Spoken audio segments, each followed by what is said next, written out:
Todo comenzó con una entrega aparentemente normal. Una furgoneta blanca se detuvo frente a una modesta casa en el barrio de West Derby. Un hombre salió con uniforme de repartidor. Otros 3 lo siguieron con el rostro cubierto por máscaras. En tan solo 4 minutos, lo que parecía rutina se convirtió en una masacre y la desaparición de un cargamento de cocaína valorado en 1 millón de libras. La residencia, de hecho, era un almacén controlado por una de las facciones más brutales de Murcie, la firma de los Altos, liderada por Vincent Coggins, un hombre conocido por sus métodos, incluyendo tortura, chantaje y desapariciones forzadas. La víctima del ataque guardó silencio, pero la noticia ya corría. Alguien en algún lugar sabía exactamente qué había sido robado y cuál sería el precio para recuperarlo. Porque cuando el nombre equivocado llegó a los oídos equivocados, un padre tomó una decisión drástica, arriesgándolo todo para salvar a su hijo de una muerte que nunca ordenó. Esta es la historia de un hombre que pagó 1,3 millones de libras para liberar a su hijo de una ejecución injusta y de la organización criminal que, incluso después de recibir el dinero, seguía exigiendo venganza. El plan era meticuloso: 4 hombres, una camioneta blanca y uno disfrazado de repartidor. Los demás esperaban, armados y con el rostro oculto. Llevaban semanas vigilando la casa de Crocdale Road West, en West Derby. No había personas de valor allí, sino un cargamento de drogas valorado en 1 millón de libras. A las 9:30 am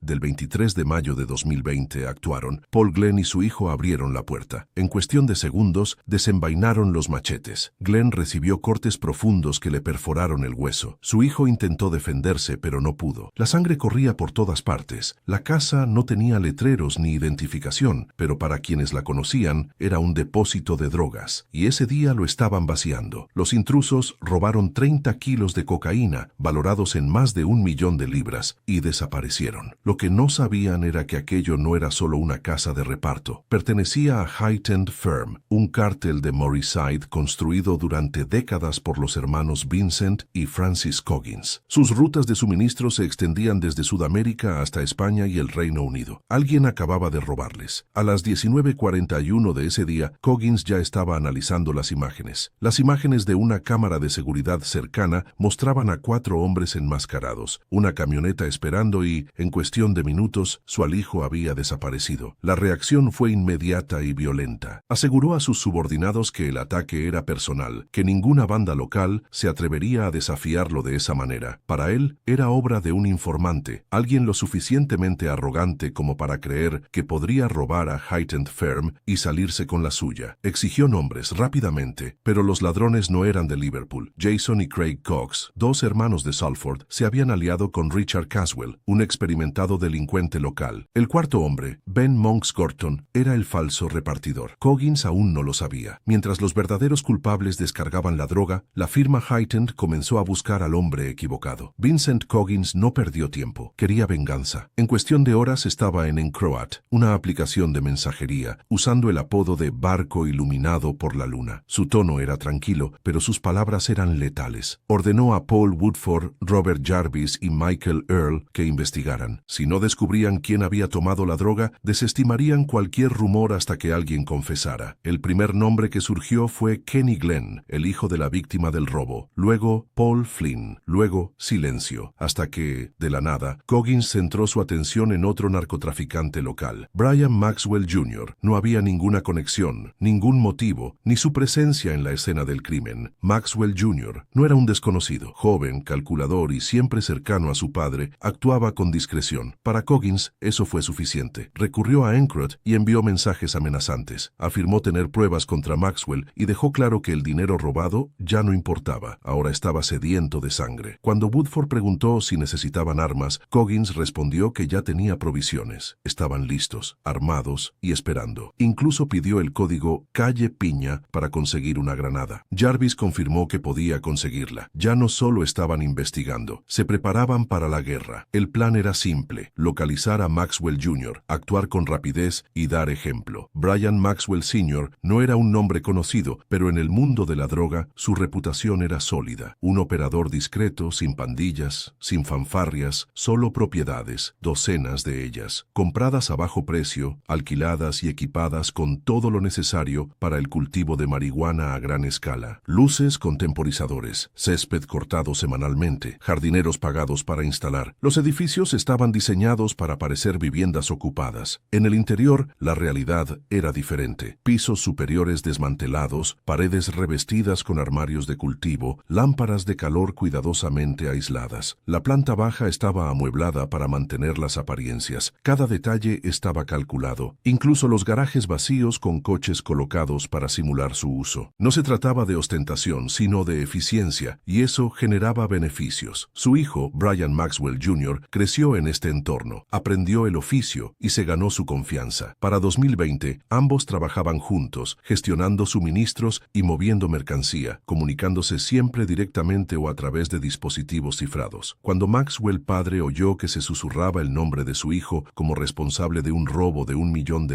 que sabía que no había cometido, algo cambió. Exigió pruebas de su hijo. Maxwell Jr. las tenía. Las imágenes de las cámaras de seguridad mostraban que no había salido de casa ese día, con marcas de tiempo claras. Aún así, la amenaza no cesaba. A Coggins no le importaba, pues el nombre ya estaba grabado en su mente, y ahora la cabeza del joven tenía precio. Así que Maxwell padre tomó una decisión. Sabía que Coggins conocía a hombres como él. Se podía llegar a un acuerdo siempre que el precio valiera la pena. Envió a su hijo a la clandestinidad e inició las negociaciones a través de un conocido mutuo. Su oferta era directa: terrenos, una casa y más de 1,3 millones de libras a cambio de la vida de su hijo. No buscaba perdón ni un ajuste de cuentas, simplemente quería que su hijo viviera. La oferta llegó a Vincent Coggins a través de un intermediario. Brian Maxwell padre solicitaba una reunión, o al menos que se le transmitiera un mensaje. Sabía que su hijo no había robado las drogas y tenía las imágenes para demostrarlo, pero también sabía que la verdad ya no importaba. Les dijo a la banda que consideraran el pago completo. A partir de ese momento, asumiría la culpa él solo. Coggins aceptó, al menos en el papel. La transferencia se realizó. Documentos firmados, dinero entregado. El 3 de junio de 2020, la transacción se finalizó. Pero entre bastidores, Coggins seguía furioso con Encroat. Le dijo a su círculo íntimo que había aceptado el trato, pero que nada había cambiado. Maxwell Jr. seguía marcado. Simplemente no actuaría precipitadamente, no con la policía vigilando. En un mensaje, declaró que su padre podía ser perdonado por ahora, pero que su plan era regresar cuando la situación se calmara y terminar lo que había empezado. Maxwell Jr., ajeno a la persistente amenaza, permaneció escondido. Su padre, convencido de haber comprado la paz, guardó silencio, sin intentar recuperar el dinero. Pero en las calles, la venganza seguía en marcha, porque en el mundo de la firma elevada, las deudas se podían pagar, pero la falta de respeto, incluso la imaginada, debía ser castigada. Hasta ahora hemos visto la furia, las amenazas y el acuerdo que debería haberlo puesto fin a todo. Pero la historia aún no ha terminado. Para entender por qué ese trato nunca pudo haber durado, es necesario conocer a los hermanos Coggins. No eran solo hombres furiosos, sino los artífices de uno de los grupos criminales más violentos y bien estructurados que Murryside haya visto jamás. Mucho antes de la redada policial, el pago forzoso y el colapso de Encrochat, la firma Heightened ya se había consolidado en la cima del crimen organizado. Todo comenzó en la urbanización Canroll Farm, en Murryside, una zona devastada por el declive industrial y sumida en la pobreza. En ese vacío, algo más cobró forma. Vincent y Francis Coggins aprendieron pronto que el poder no provenía del estatus, sino del miedo. Durante 3 décadas construyeron un imperio. En su apogeo, la firma Heightened era una red nacional. La cocaína y la heroína fluían de España a Liverpool, luego a Escocia y luego a Plymouth. Mensajes interceptados en Encrochat revelaron transacciones que involucraban más de 140 kilogramos de cocaína y casi 250 kilogramos de heroína en tan solo 3 meses. Las cifras reales probablemente eran incluso mayores, pero las drogas eran solo la punta del iceberg. Lo que mantenía unido al grupo era la violencia. Había hombres en nómina solo para causar daño. Uno de ellos, Thomas Cashman, sería posteriormente condenado por el asesinato de Olivia Pratt Corval, de 9 años. Otros actuaban como ejecutores, mensajeros o gerentes, todos controlados por una cadena de mando que conducía directamente a los hermanos. Vincent controlaba Murryside. Se creía que que Francis operaba desde la Costa del Sol, supervisando la logística europea. Entre sus socios se encontraban Paul Woodford, vinculado a tiroteos anteriores, y Robert Jarvis, un veterano solucionador con contactos internacionales. Los hermanos operaban en capas, rara vez vistos, nunca descuidados. Cuando hablaban lo hacían mediante nombres en clave crípticos: Moonlit Boat, Soft Herb, King Wasp, fotos personales, etiquetas de ubicación y rastros digitales los desenmascararían más tarde. Para sus rivales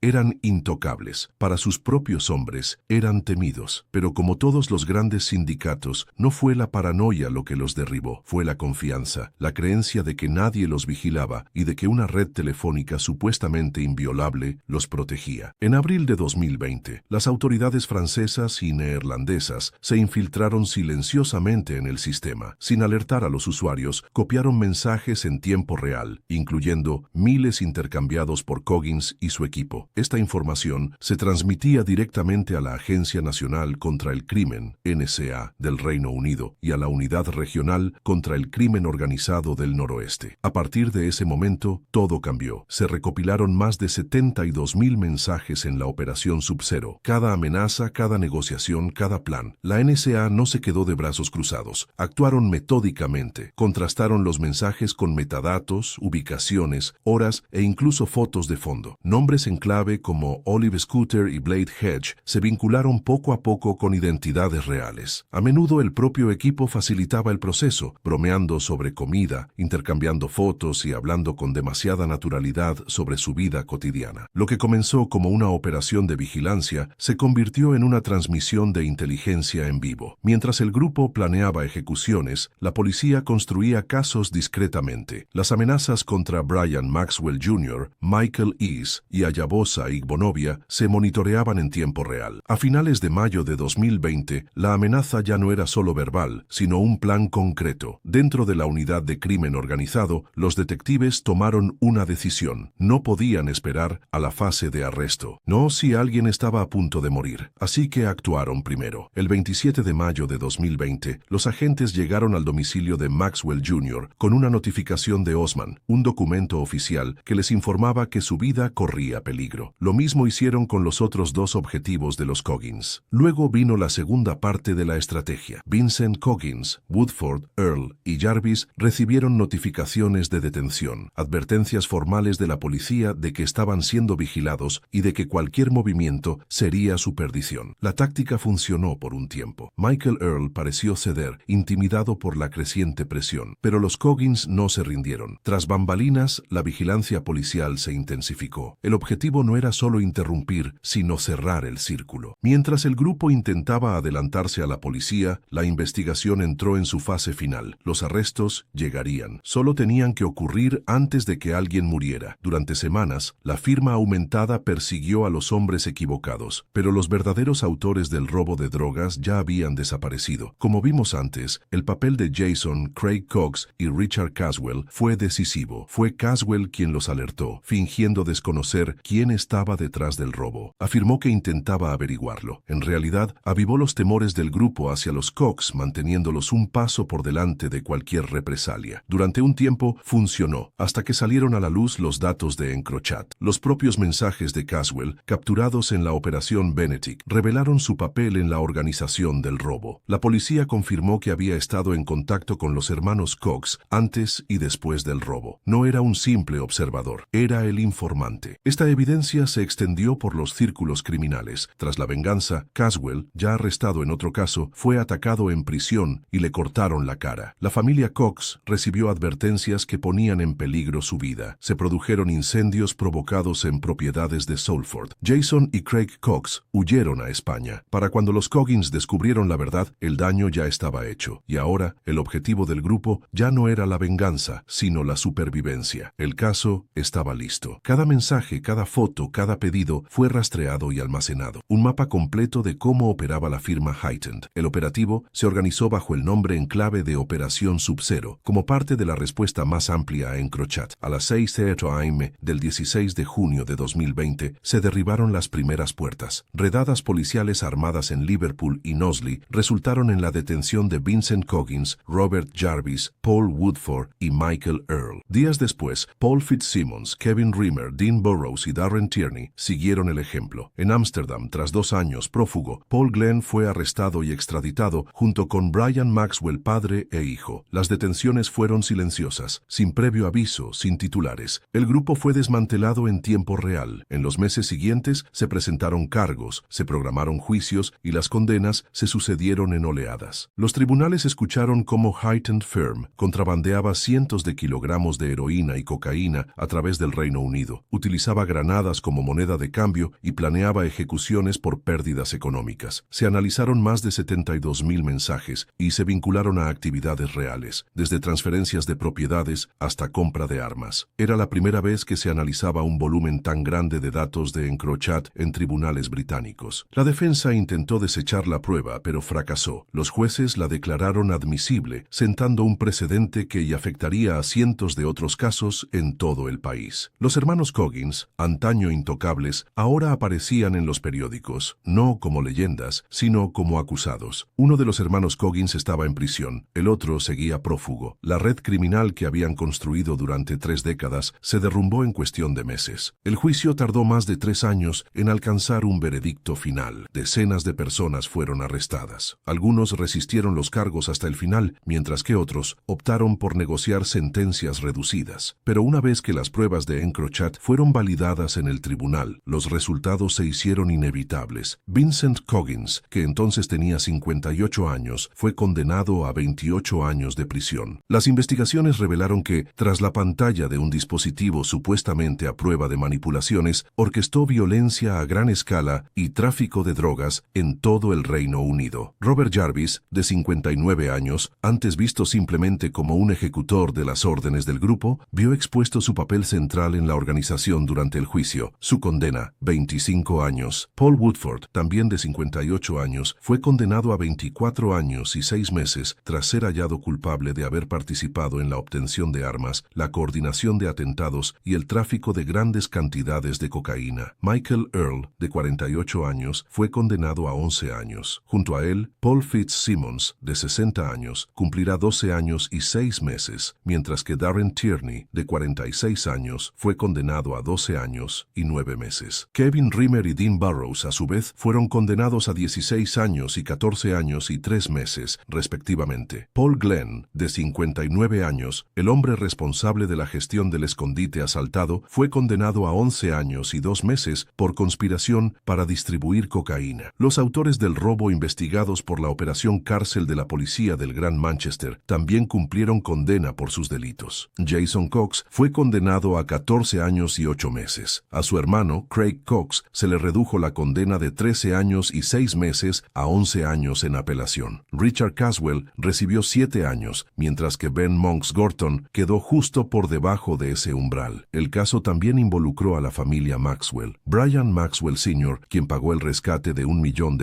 fue condenado a 13 años por conspiración para traficar marihuana. Su hijo, Brian Maxwell Jr., recibió 18 años y 2 meses, principalmente por delitos relacionados con armas de fuego. Durante el juicio se supo que, mientras se escondía, había adquirido un rifle AR-15 y un AK-47, temiendo que la orden de ejecución aún estuviera vigente. Los 1,36 millones de libras que Maxwell Sr. entregó a los secuestradores nunca se recuperaron. Ahora, bajo la ley de productos del delito, el dinero ha sido incautado y es poco probable que regrese a la familia. El dinero, las armas y los mensajes encriptados que en su día parecían garantizar la impunidad, finalmente se convirtieron en la prueba que los condenó. La caída de un imperio criminal que alguna vez se consideró intocable ha demostrado que ni siquiera la tecnología más avanzada puede proteger a quienes desafían la ley durante demasiado tiempo.